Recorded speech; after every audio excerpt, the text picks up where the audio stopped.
मतरी हो सुनला यैना कुबारी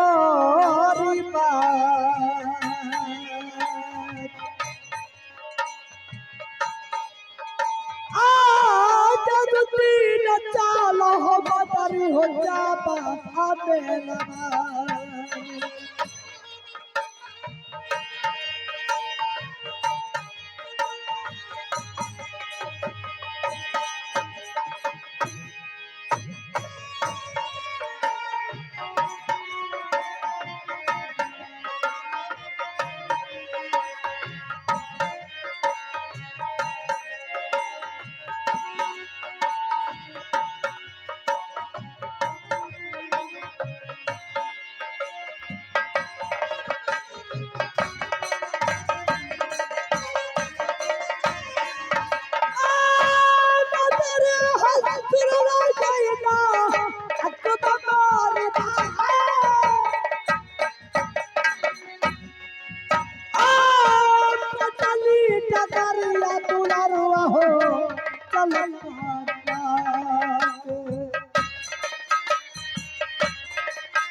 लेकिन अक्कर हो चलो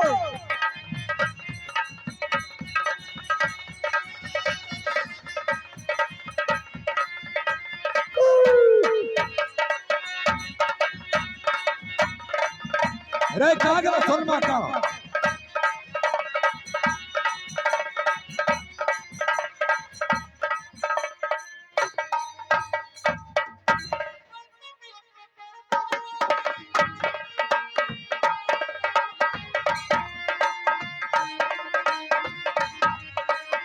मनीष मनीष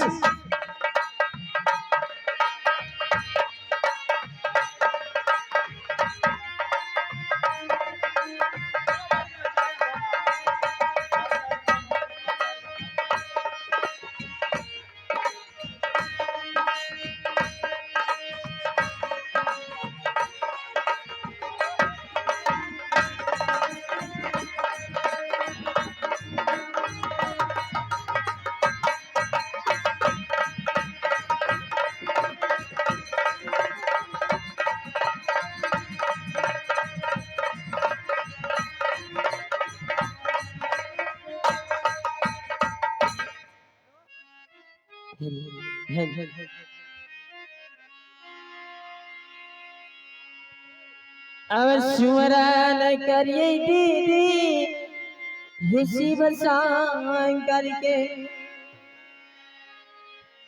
अब जिनके जटा सब है गंगा जी के धाम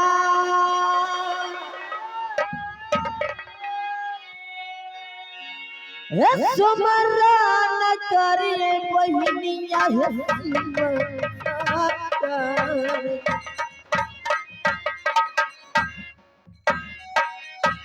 जिनका जटा से बहिना बह गंगा जिनका जटा से बहिना बह गंगा धार के चरणिया बहिनिया जबान पावे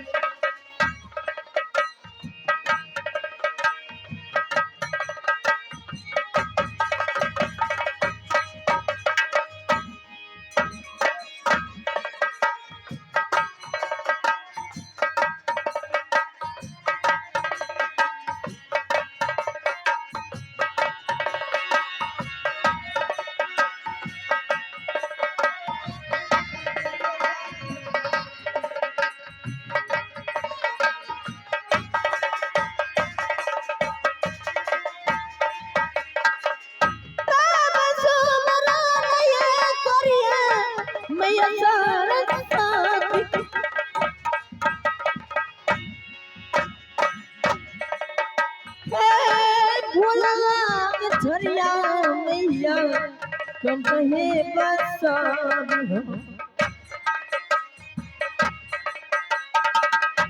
तुहरे चरण या मैया सिसहे ना पार ये तुहरे चरण या मैया सिसहे ना पार भोला झरिया मैया कहे बसाबी हो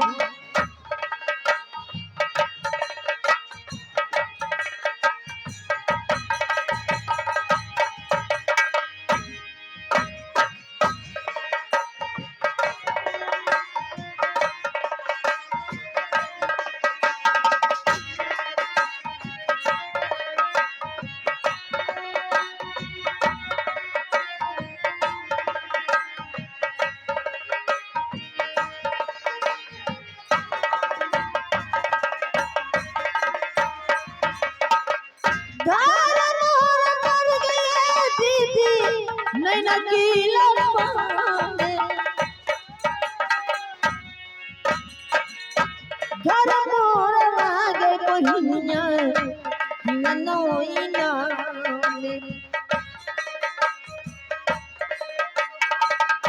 पिताजी के नाम राघो मलकाना पिताजी के नाम राघो मल सिंह घर मार पर गई बहिनिया कीला नोइना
नहीराज पर गए बहिनिया किला नोइना में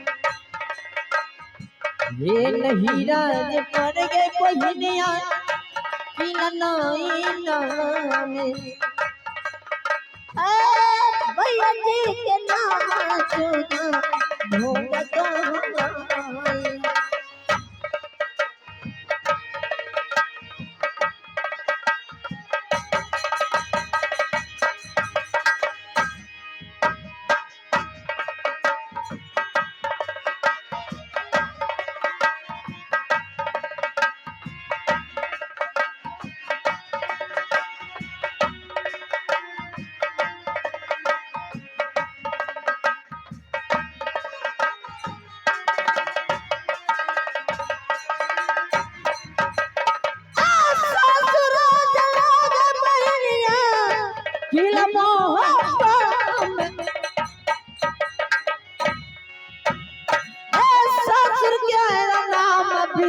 सर सिंह कहाला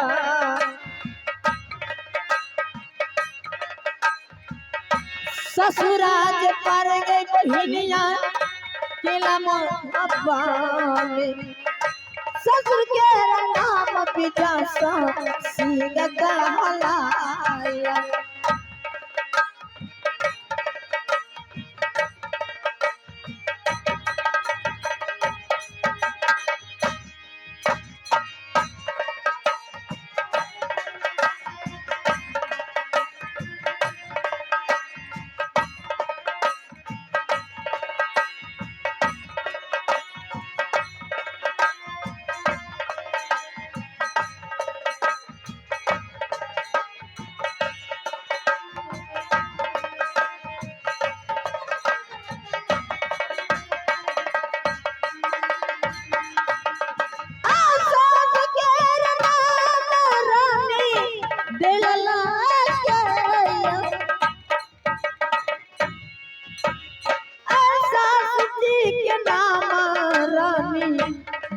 कहलाया सन के नाम बहनिया हृदय बसावे ये सन के नाम बहना हृदय बसावे लेकिन अनाने पर है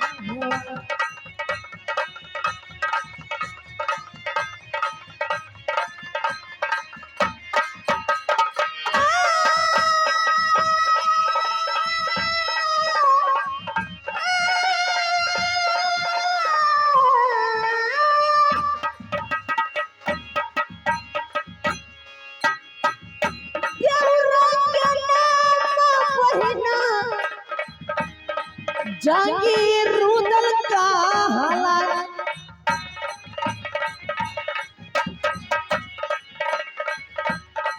आके नहीं जानया किला मोहब्बा में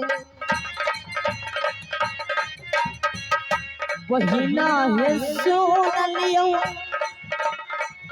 बात है हमार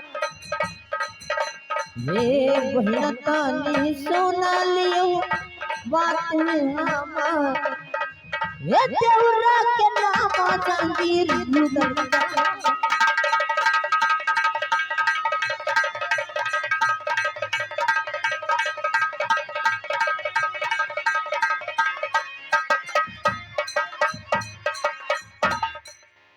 बस मेरी नहर पड़ते हैं नैना किला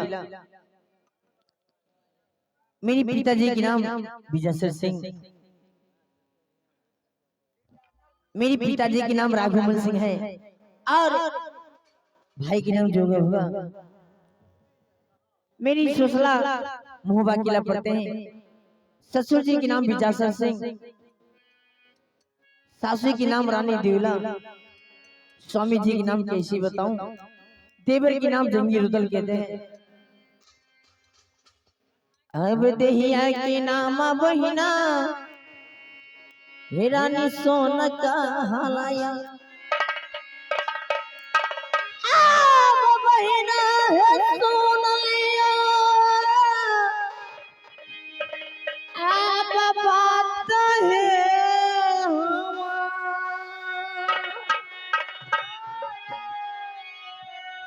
देहिया के नाम रानी सोना कहलाया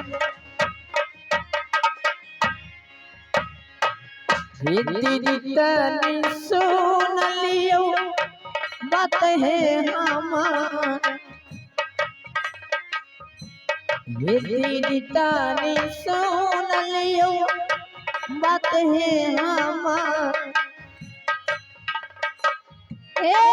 पिया के नाम रानी सोन कहलाए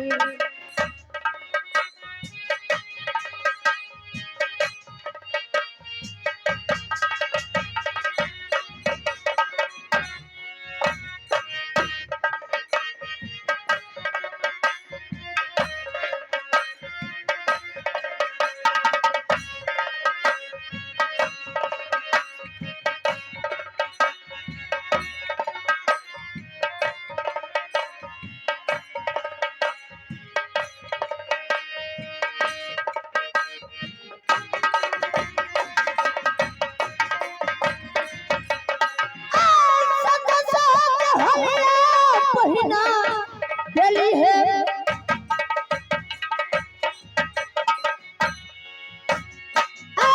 सत सोच हलिया बहिनिया दिल बतलाए ये बहिना ये सुन लियो सुन के रावा ये दीदी तानी सुन लियो सुन के रब्बा सच सच हलिया बहिनिया दिल बतला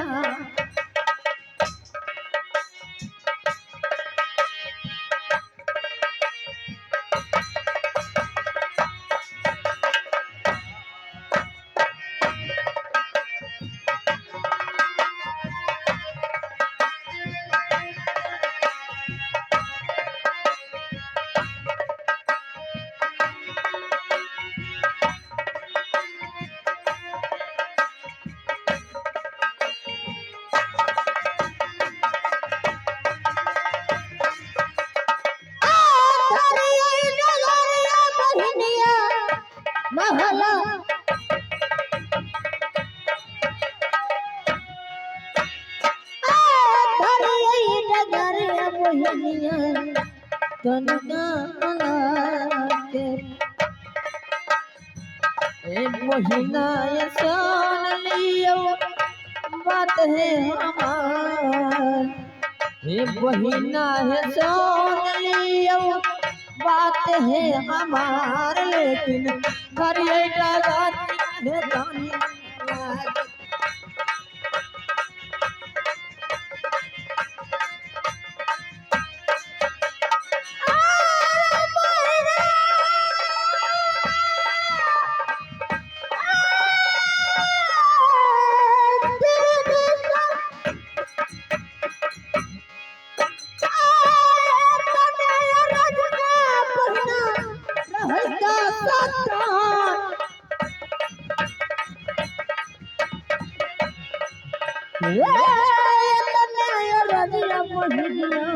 रहले सोना मास दे दिए सोना लियो बात ये हमार दे दिए सोना लियो बात है हमार लेकिन ए तने रजिया दे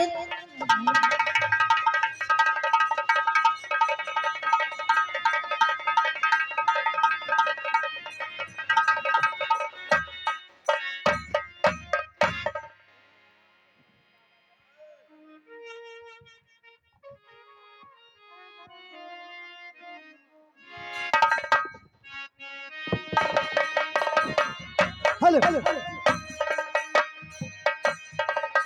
दरबार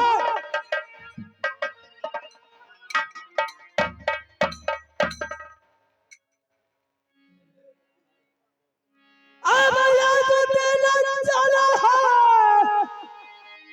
अब भैया है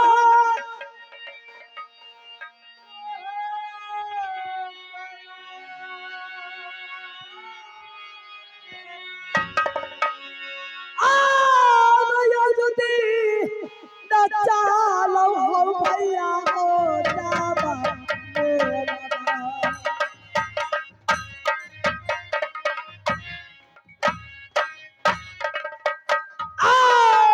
रुदल सिंह चालई अभा मेलवा जया चलो रहतिया हो भैया हो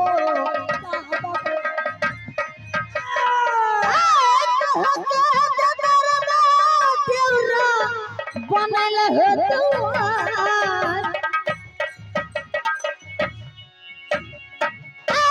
परमान खुशियो देवरा लगे तोहरा के हे देवरा ये सोन लियो सोन के रापा देवतानी सोनला भौजी के रापात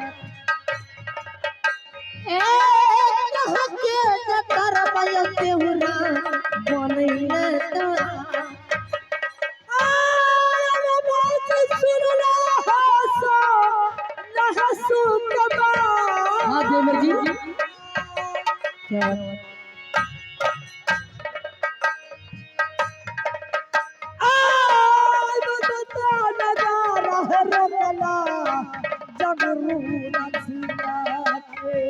क्या नहीं देवर जी चाहे या बरो कला भौजी रहिया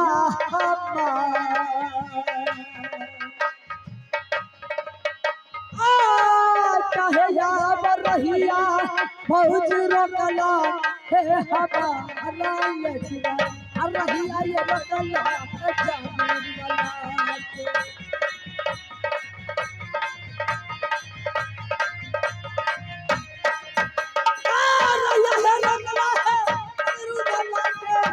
देवर जी भौजी सुनला से मोर ये रोकला है जंतला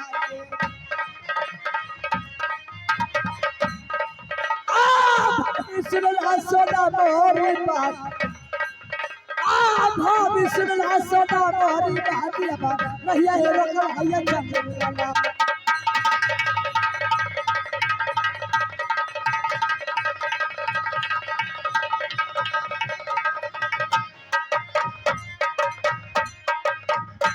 भाभी सुना देवर जी जी बताओ आज क्या बात है जो अपने हमारे रास्ते पे आके खड़े हो गए हैं।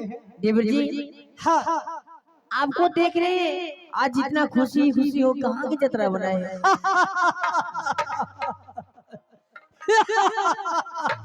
अरे मंत्री भाभी सुना हाँ बोलो। ये बताओ कब मैं खुश नहीं रहता हूँ आगे मैया के बदलबा भाभी तो रहा बनैलो क्यों नहीं सबर के भाभी मान है तोहार हाँ देवर जी क्या बात है। अहमद से ये बड़ा क्या ये फौजी है मानो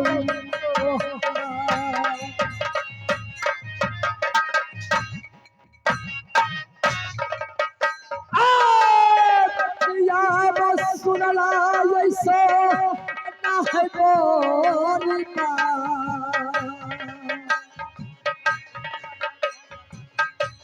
से ये बड़ा क्या ये भाभी ये मानो तोहारा बेटा के समना देवरा मलल है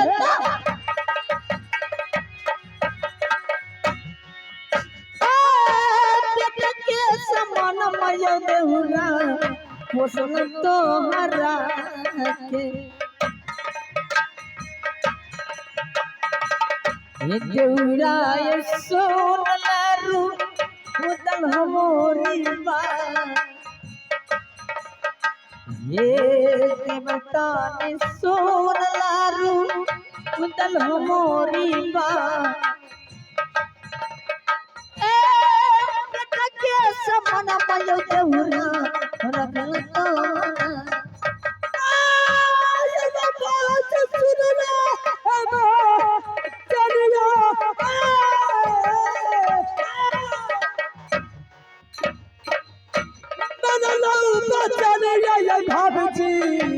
जब तो हवा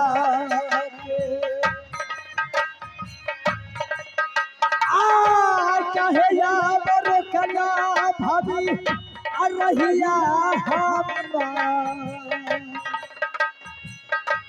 कहे खातिर कला भाभी रहिया हमारा लेकिन रहिया ये रकला ये हमारा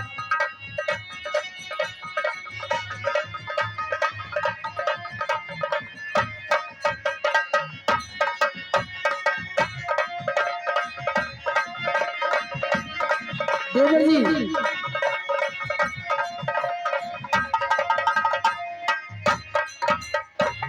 भाभी सुना देवर जी कहाँ जा रहे हैं बताइए ना। भाभी एक द्वारपाल एगो बात बताइए दरबार की बात है भौजी देवर जी कहाँ के जतरा बन से बड़े हंसे न जाने छे यहाँ आय हम आर के जा छे मेला अरे बाप रे मेला देखा जाए छे हम मोजे अनाने बोलियो मालिक सुनते त हमरा मारबो करते हम आर के जा छे मिठुरगढ़ के मेला मिठुरर के मेला हां तब केना रास्ता दिए पटियाइयो पटियाइयो रे ए दरबार इधर सुनो इधर यो बेहुदा इधर यो सामने यो क्या बात है ये बताओ तूने भाभी जी को क्या बात कर रहा था कोनो बात नहीं कल हरम जादे अगर भाभी जी को मालूम हो गया तो मैं तुम्हारे बदन को चमड़ा खर्च कर नीचे रखूंगा महाराज कोई बात हमने नहीं बताया नहीं बोला है आप उनसे पूछिए क्यों आया है देवर जी हाँ भाभी बताइए कहाँ की पैगाम बनाए हैं भाभी मैं तुमसे कभी झूठ बोला नहीं क्यों नहीं क्योंकि बड़े दादा को अपने पिता के समान में कदर करता हूँ और बड़ी भाभी हो मैं तुम्हें माँ की समान मानता हूँ। हाँ देवर जी बड़े दादा होता है पिता के समान, बड़े भाभी होते ही माँ की समान, इसलिए तुमसे चोरी मैं नहीं करूंगा, क्योंकि तूने अपनी पुत्र इंद्र से बढ़ के हमें कदर करते हो। क्यों नहीं देवर जी? और मैं भी तुम्हें अपनी माँ की तरह तुम्हें कदर करता हूँ। हाँ भाभी सुना, कहिए। मैं बता दूंगा, लेकिन दादाजी से अब तो नहीं कहेंगे ना? नहीं कहूंगी, बताइए तो सही। नहीं तो दादाजी को अगर आप बता देंगे तो दादाजी कहेंगे रुदलवा अपने भी गया और हमारे पत्नी को भी ले गया, हमें दिक्कत हो जाएगा। भाभी मैं नहीं बताऊंगी, बताइए तो सही। सुनो भाभी सुना, मैंने जा रहा हूँ काशी हरिद्वार मिठुर मेला। राजा गोरखा ने 14 कोस पत्थर तोड़ के जंगल काट के काशी हरिद्वार मिठुर मेला लगाया है। मैंने दादाजी से आदेश लेकर के मैं काशी हरिद्वार मिठुर मेला जा रहा हूँ। यानी कि आप काशी हरिद्वार जाएंगे हाँ और स्नान करने के बाद जाएंगे मिठुरगढ़ मेला।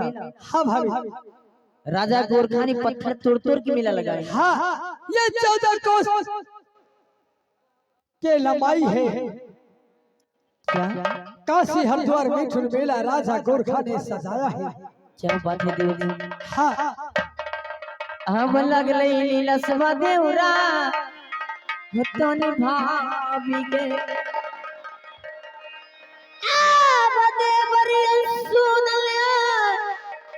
रुदल हो मोरे बा। अब लगल लीला सभा देवरा मेला के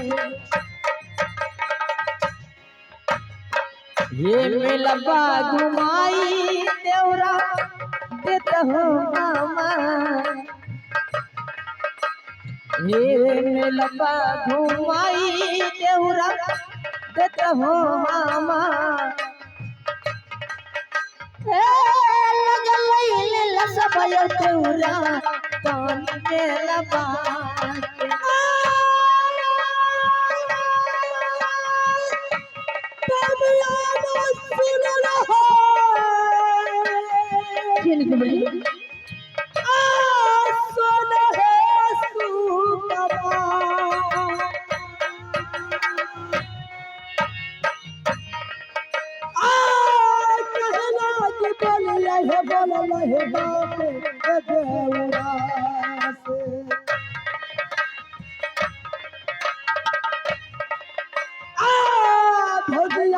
सुनला ऐसा है मोरी बा,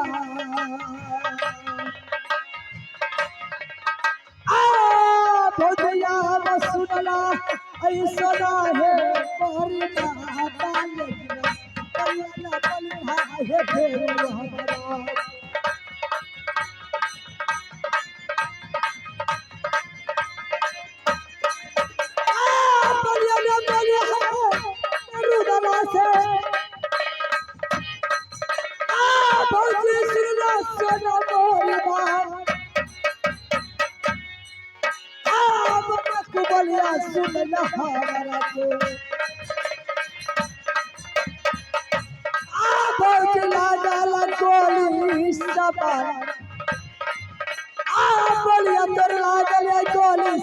लेकिन फिर ना बोली आंसू भैया हमारा।